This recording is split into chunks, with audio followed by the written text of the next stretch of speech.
Okay, Picard number 7.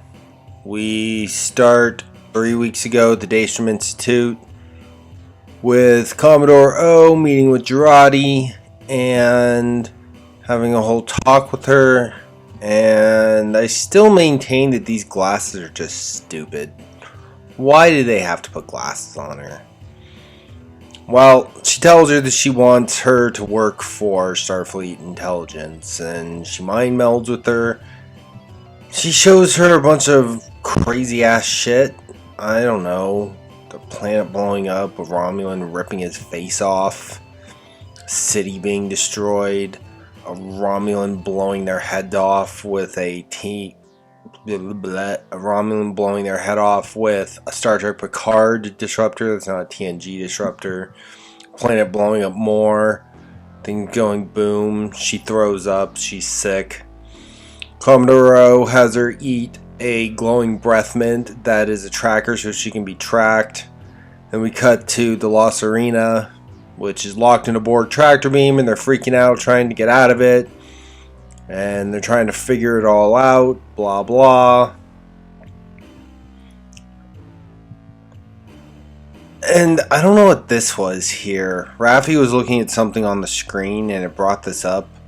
I guess this was some kind of iconography or picked something. Maybe this was supposed to be Borg runes, something. I don't know. I didn't know what this was. This made no sense to me.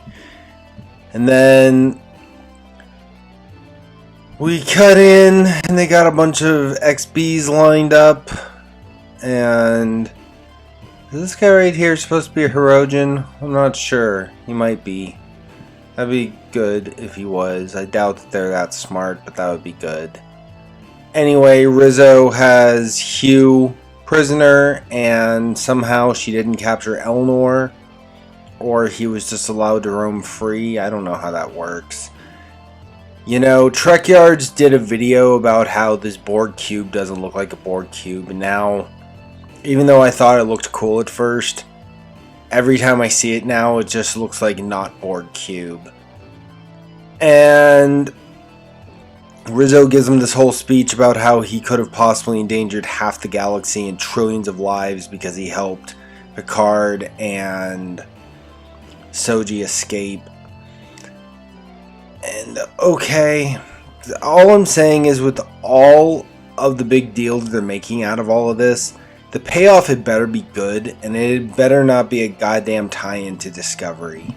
Like, they had better have a very good reveal at the end of this, and it better not tie in to Control in Season 2 Discovery, or I swear to God. She threatens Hugh. She has a Romulan standing by. And again, if you showed this to anyone, that would just... They would not be able to tell you what this is if you showed it to some normie. Those are generic sci-fi laser guns. They do not look like Romulan disruptors, and that doesn't look like a Borg cube. Nobody would be able to tell that this is Star Trek. And they shoot an XB, and they end up shooting them all. And Hugh doesn't tell her what she wants to know because he doesn't know. But yeah, they shoot them all, and she can't kill Hugh because he's a Federation citizen, and somehow they care about that. Whatever. And Narek, he gets in a fighter to follow the Lost Arena, which I thought this was kind of cool. It looks like a Scorpion class fighter that we saw in Nemesis. That's kind of cool. Again, the shots of the inside of the cube are cool, but it looks like they're in like a space Mayan pyramid or something. It does not look like a Borg cube. He was sad. All of his XPs are dead. It's kind of brutal. Star Trek is nihilistic now. That's what this is. And here we're seeing that nihilism. And this is where she tells him, can't kill you because you're Starfleet citizen. Okay. And they let the Lost Arena go. And they're going to track it because Agnes Girardi ate a glowing breath mint. And then after the XPs are dead, Elnor comes up and makes a deal with Hugh. And it's like, Why is he just being allowed to roam freely on the cube? How did he even get there in the first place? How was he able to beam in? There was strict security and they had to give Picard a transport window. How was he able to just get in there?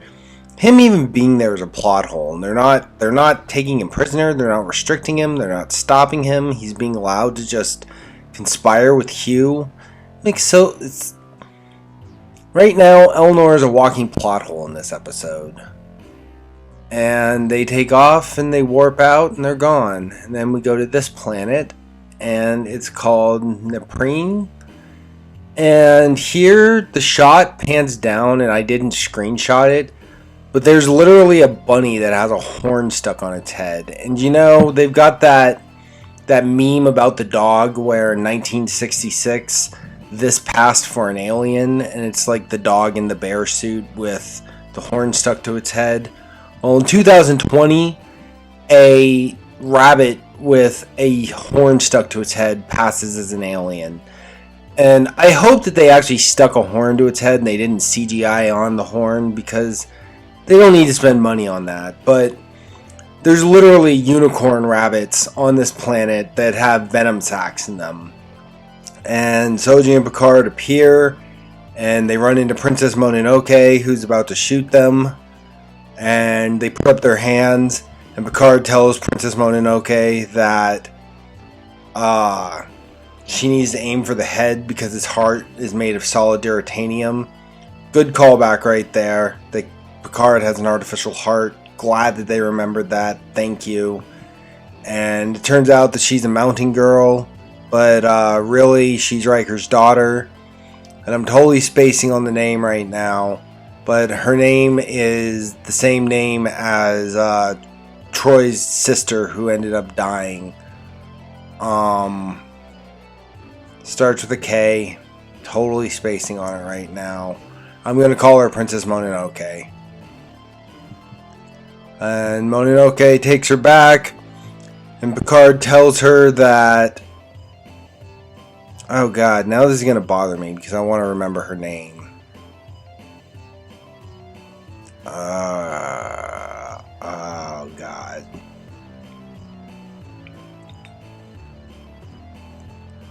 Of course I know this, but I can't remember it. Anyway, Picard tells her that she's Data's daughter, and then she's like, "You're an android?" And she turns to Picard and she's like, "What? I'm an android?"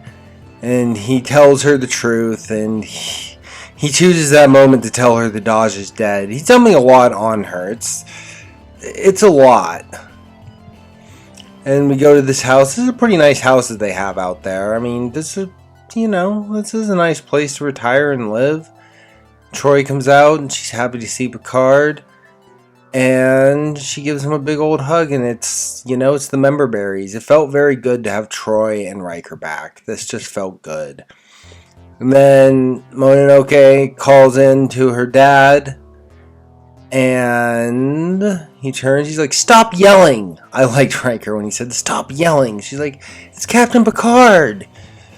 Turns around and he's here, and then they hug. And it's just a good moment. Right here you can see the shields raising. Turns out they are having a problem with the Kzinti, who are the cat people that they run into in Star Trek the Animated Series. He has full perimeter scanning abilities. He's got shields around the house and anti-cloaking shields. Okay, that was a little cheesy, but okay, sure. He's Riker. Why wouldn't he have that stuff? His house has shields. Okay, sure. A house can have shields in almost the 25th century. I'll accept that. Even anti-cloaking shields. Sure.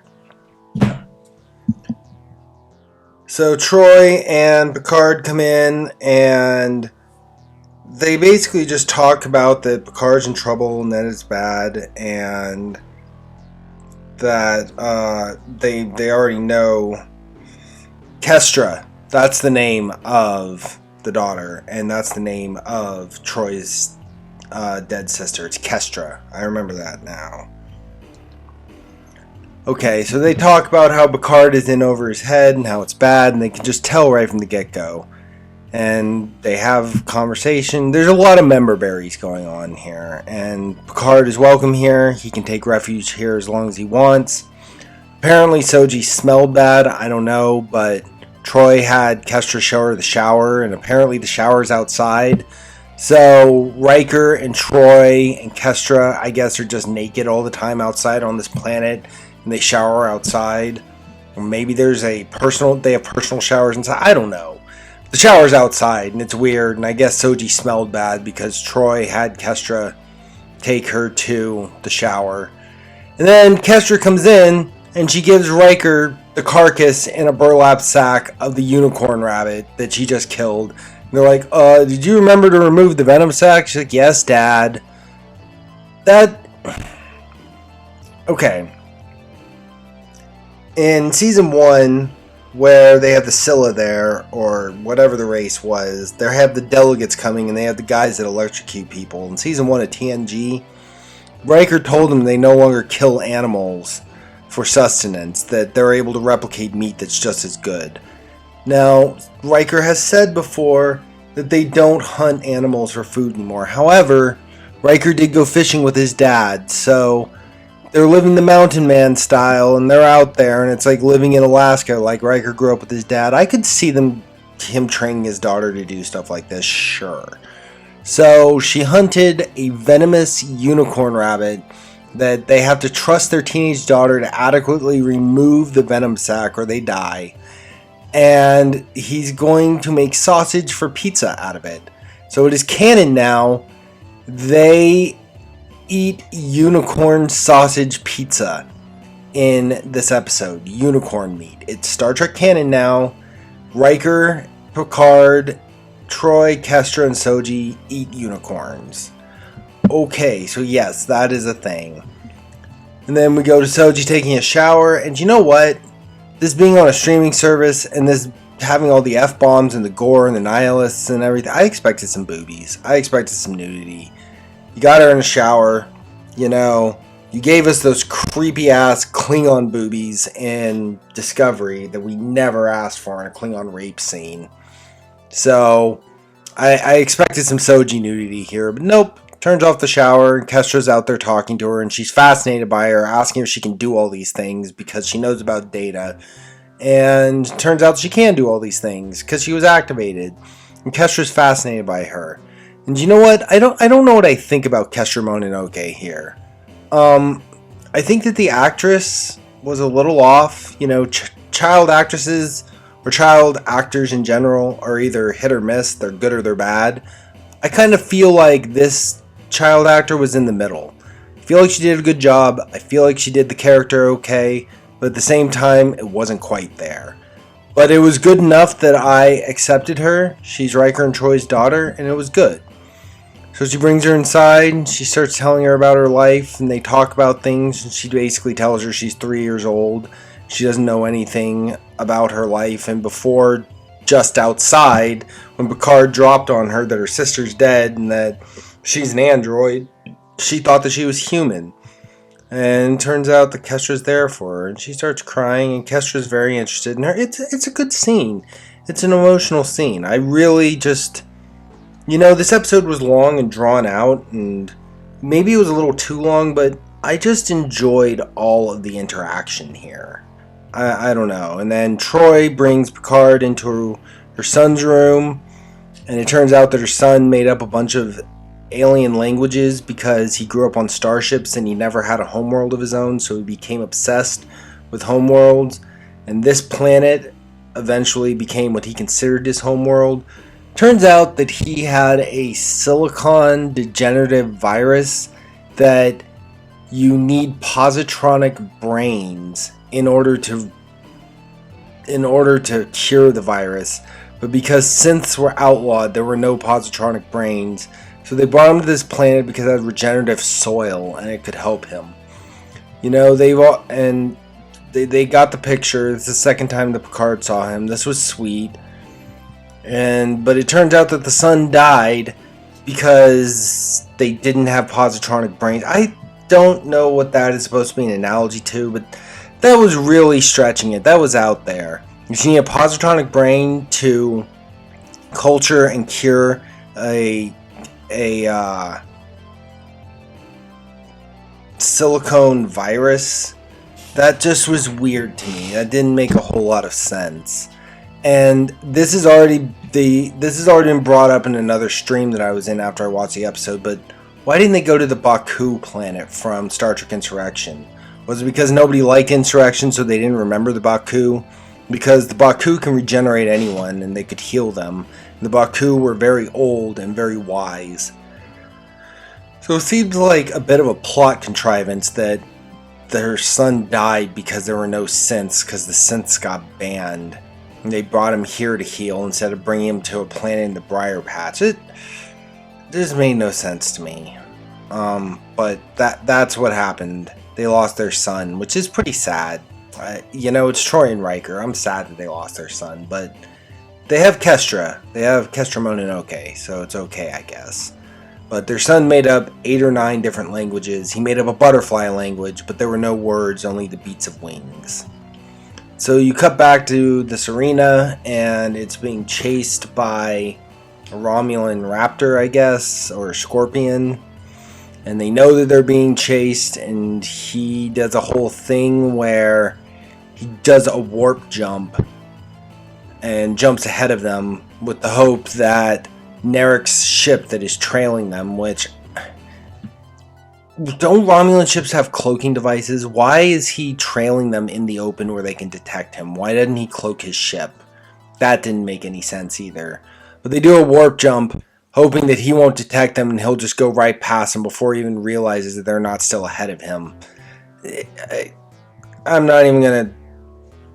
Whatever. This is writing of the level of Last Jedi as far as space stuff goes. Narek should be in a cloaked ship. They shouldn't be able to detect him. But I guess they needed a story for these guys, so plot. Phlebotinum. That's what it is. And she starts hyperventilating, freaking out, because she knows that they're tracking the glowing breath mint that she ate. And she's starting to break down because she killed Maddox, and she knows what she did. And Raffi's like, I'm going to take care of you. And here was another thing. Raffi kept calling her sweetie in this. Since when did her and Raffi suddenly warm up to each other? Raffi was pissed that she even came along in the first place. And now, episode 7, she's calling her sweetie. That doesn't make a whole lot of sense. But she's like, I'm going to take care of her. You come with Aunt Raffi and we're going to get this all taken care of. And she's like, does it include cake? She's like, yeah, I can include cake. Pretty sure Raffi was going to get her very high, but then she wanted cake. And she's like, yes, cake. Not snake leaf, not space weed. Cake. Yes, cake. And yeah, so they're playing cat and mouse with Swindon's Spock, with Narek. And Riker is cooking pizza, and somehow he ends up burning a tomato, but not the pizza, just a single tomato on the pizza. Which again, that doesn't make a whole lot of sense, but sure. And they talk about stuff. Riker's trying to parse it out, and Picard doesn't really want to tell him because he doesn't want to get them involved. Soji comes out with Kestra, and she does the Data head tilt, which that was so great how she just did the head tilt there. And then immediately Riker is able to just figure it all out from that. He's like, you're in a hurry, there's something going on, you've got a girl with you, she's tilting her head, she's an android, you're in trouble, you want anti-cloaking shields up, Romulans, and if Romulans are after you, it's probably Tal Shiar. He puts it all together, which works. And these two reminiscing, this was all member-berry stuff, but it worked so well. And she goes and hangs out with Troy, and Troy gives her a tomato to bite into, which, ugh. You ever seen Attack of the Killer Tomatoes? I would never just bite into a tomato, but she'd never had food that real before because she's never eaten food that didn't come from a replicator because she's only 3 years old.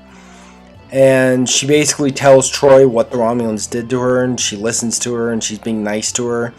And she says that she doesn't even know any of this is real. She doesn't know she can trust Troy. She doesn't know she can trust Picard. She doesn't know Picard. Picard just dumped a bunch of stuff on her. She didn't trust anyone. And she talks to Troy, and they're here getting together and whatever. Picard walks up to her at one point, and he tries to tell her that she can trust him. And she says, I don't know what I can trust. And she walks away. And Troy scolds Picard, saying that, you know, her whole world's been turned upside down. You have no idea what they did to her. You cannot expect her to trust anyone. And again, Picard has a woman dressing him down. This seems to happen every episode. I don't mind this. I didn't even notice it until somebody in a stream pointed it out. But I guess that is a thing that is a thing. And they go over there and they're still making pizza. More member berries. Then we go back to the cube. You know, as a generic sci-fi ship, I think this cube looks good. But as a Borg cube, after watching the video about Borg cube interiors and this on Trek Yards, it doesn't look like a Borg cube. And so, you got Hugh and Legolas here. They're conspiring. And they're planning to take the cube over, go back to the Queen cell, overthrow the Romulans, and take this cube away from them. And Rizzo shows up and she's like, you're plotting. And that's all the excuse I need.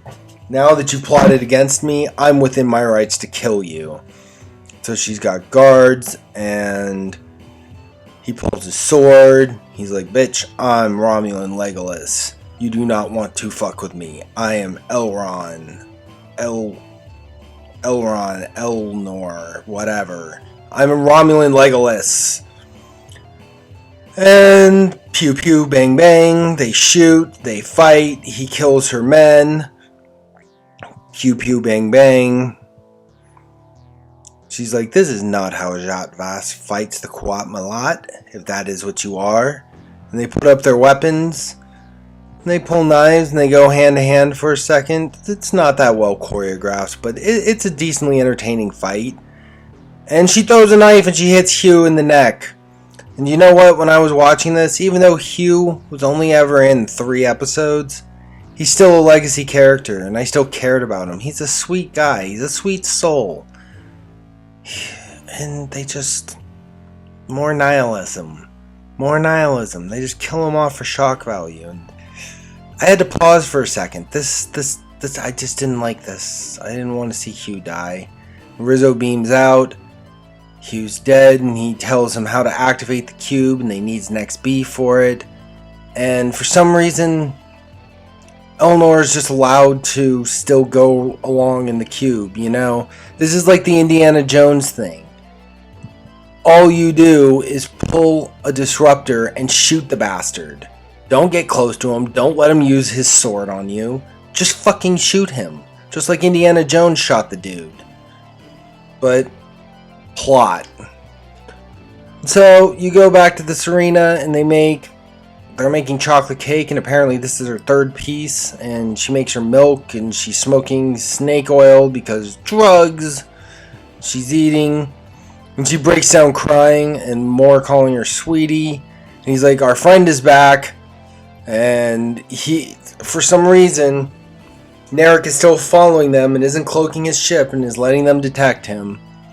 And she throws up, and he's like, oh my god, is that blood? And he's like, no, it's just red velvet. And he's like, oh, okay, good. So they're not sure how the Romulan is following them. And it turns out she's breaking down because not only did she kill Maddox, but she knows that they're following her. So we go back here, and we're eating unicorn meat pizza. That's right, unicorn meat pizza. Picard comes in, he sits down with them. And she told Soji that Picard's the best captain in all of Starfleet. And she basically is very reluctant to open up to them, but they convince her that she can trust them and that they are not going to betray her and that this is all real. And she tells them about the planets with the electrical disturbances. And she describes where the planets are, and they're like, well, we don't even know where that is, and we need to figure it out. And they have a whole talk. And then it turns out that Kestra asked some captain who lives on the planet. She Googled it, basically, and she asked somebody, and she holds up her future iPhone, because this has to be a contemporary example of today. And I guess Picard and Riker forgot how to use the LCAR systems and the computer system and look something up themselves. which in the TNG, they were perfectly capable of going to the L cars and asking the computer, put in these parameters and look this up. And I guess they just never got around to doing this because they're okay boomers now. And only the kid is savvy enough to look it up. This just hurt a little, but Kestra looks it up and she figures out where they need to go. So now they've got a destination. It's like, oh, right. And he smiles like, that's my girl. You bring her to sickbay, and Rafi's like, or not Rafi, but Rios is like, okay, I think that Rafi, she went down to this planet and then she came back and she's acting weird, and I think they're following her, and maybe she's betrayed us. I guess Rafi didn't tell him that she was going to go see her son, and so he's suspecting Rafi, and she straight tells him, no, they're following me. And he's like, why would they be following you? And she starts breaking down some more because she killed Maddox and she did what she did.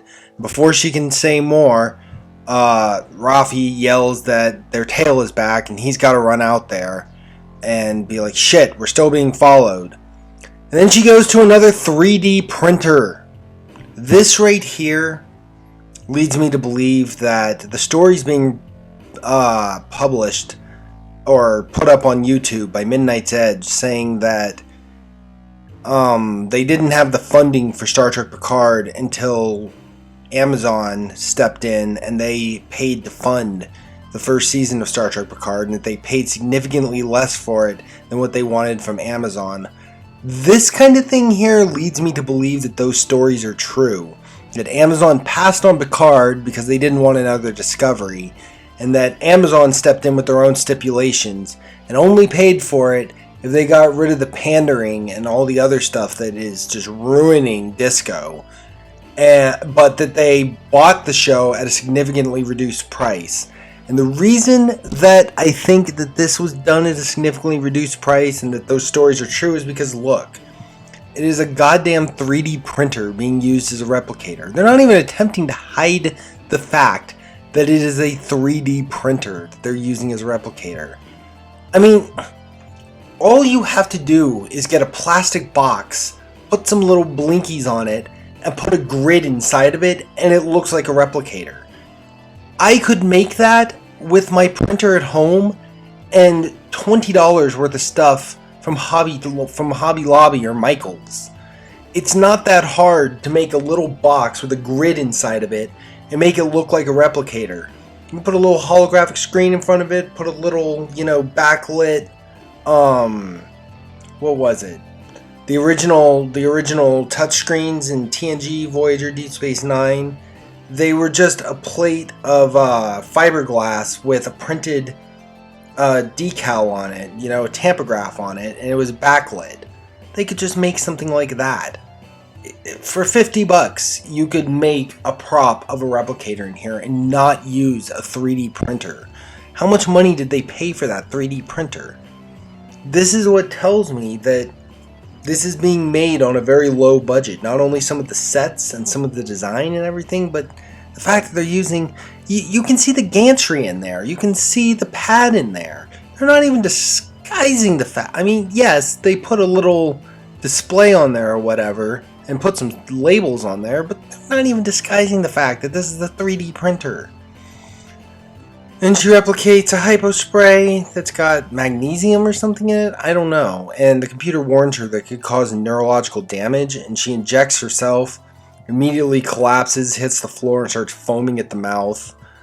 And the EMH comes online. It's like, oh shit.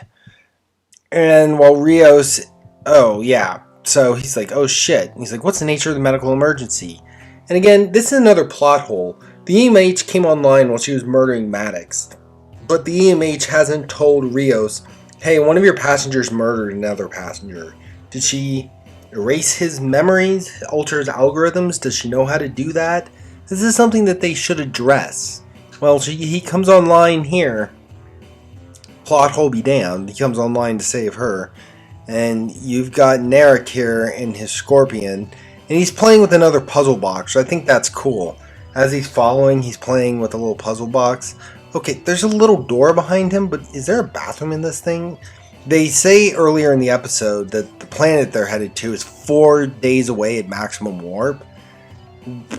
Is he not just going to stand up or move for 4 days? Is he just going to sit there with a joystick? That joystick looks ridiculous. He should be using touchscreens and stuff and controls, and he's just going to sit there like that playing a video game for 4 days and playing with his little cube. I mean, as a Romulan, I'm sure he's got the patience to do it, but where's the bathroom in that thing? Where's the nut room? Where's the stand-up room? But yeah, and then he loses his signal, and he's like, fuck! And Rios is here, and he's kind of eyeing... all these names keep just jumping out of my head. Raffi. Rios is here eyeing Raffi, thinking that she's the one who's the rat.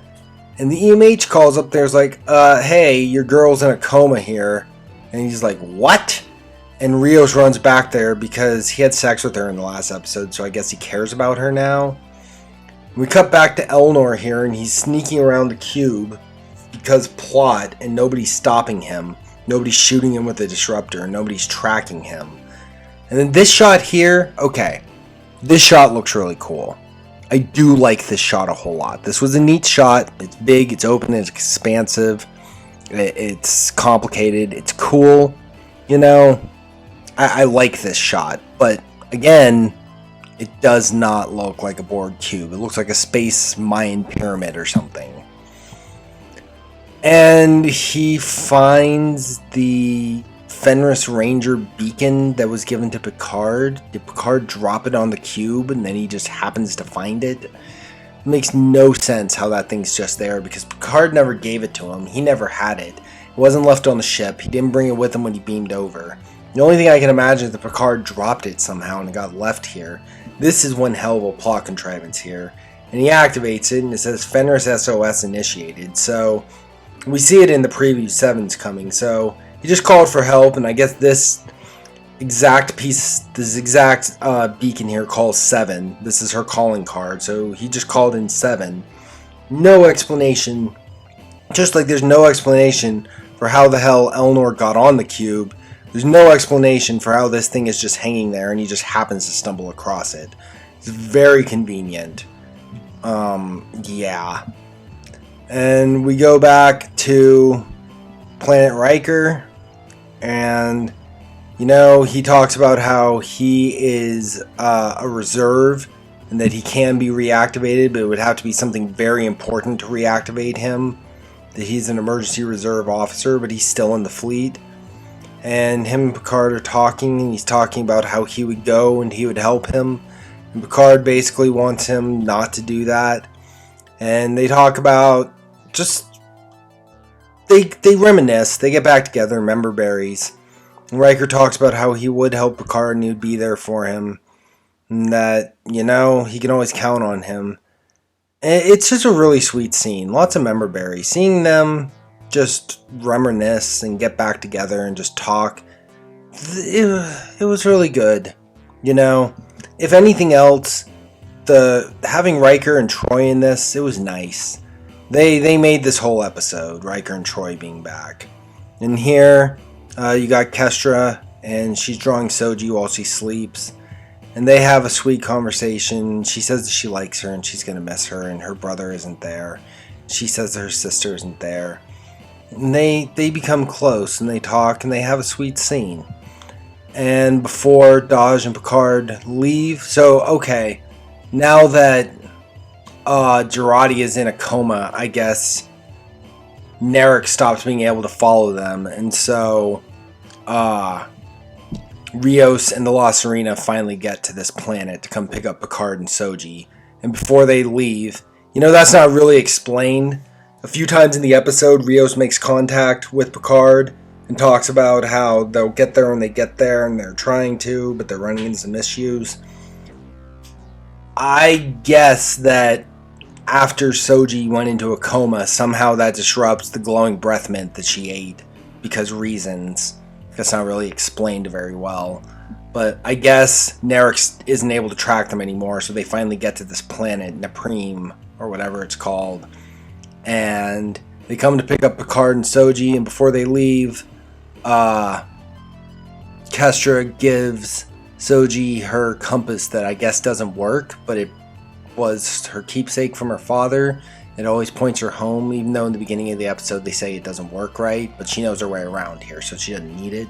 But still, it's a keepsake, and it's something sentimental, and it's something to always point her towards the right direction, and it's sweet. So Kestra gives her this, and they talk, and they built a rapport here, and I liked it, you know? There might be some bad writing going on here and there, but all in all, this wasn't so bad. And she says her goodbyes to Picard. You know, he already knows she thinks he's the greatest Starfleet captain ever, because that's what Riker told her. And Riker's like, oh, I didn't say that. Of course he did. When it was funny, though, when she told Picard that he was the best Starfleet captain ever, and he's like, where did you hear that? She's like, from my father. And Riker's like, did I say that? I must have been drinking. That made me laugh. Riker and Troy, they kind of stole the episode. They were good. And you get the Riker family here. It's sweet. It's sad that their son died. I feel bad for them. And they beam away. They go up back to the Lost Arena. And the last thing you see is the family. And then that's it. And then next week we're going to have 7 of 9. And it looked like she jacked into the cube and is a queen chamber. And she's all, what the hell is going on here? There's some robot girl. I don't know. There's 3 episodes left, and all I can say is that the payoff had better be good. And yeah, this episode, if nothing else, the member berries made it enjoyable. It was pretty good, member berries. And that's it. Thank you for listening. If you made it this far, hope you're having a great day. Bell, subscribe if you want. If not, all good. Joe Untrue.